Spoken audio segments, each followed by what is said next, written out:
kita memasuki materi baru, yaitu tentang.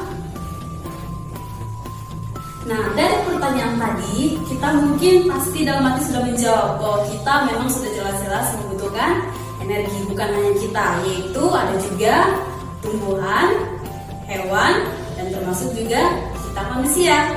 Nah, tetapi energi itu kita hasilkan melalui suatu proses yang disebut dengan metabolisme. Jadi, metabolisme itu adalah proses pengubahan makanan yang kita konsumsi setiap hari menjadi energi atau zat penyusun di dalam tubuh kita. Tetapi, proses pengubahan dari makanan sampai ke energi itu tentunya membutuhkan reaksi-reaksi biokimia atau reaksi kimia. Nah, reaksi-reaksi ini nanti akan dilangsungkan atau dipercepat oleh yang namanya enzim. Jadi intinya, metabolisme adalah proses pengubahan makanan menjadi energi melalui reaksi kimia dibantu oleh enzim.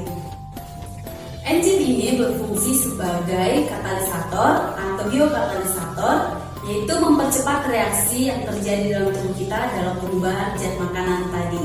Jadi, setiap reaksi yang terjadi dalam tubuh kita membutuhkan enzim-enzim yang spesifik atau sesuai dengan fungsinya masing-masing.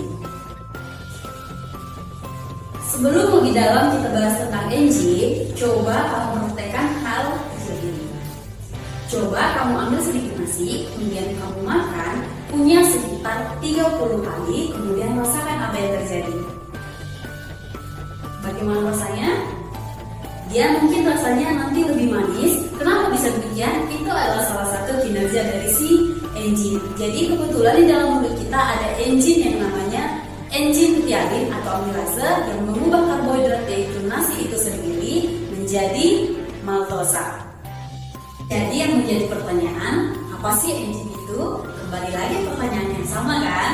Nah, maka dari itu kita bahas bagaimana dan seperti apa sebenarnya enzim itu.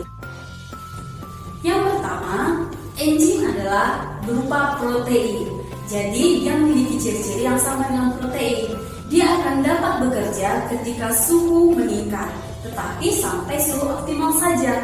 Apabila dia melewati batas suhu atau suhu yang terlalu panas, maka si enzim bahkan dapat rusak atau tidak berfungsi sama sekali atau disebut dengan denaturasi.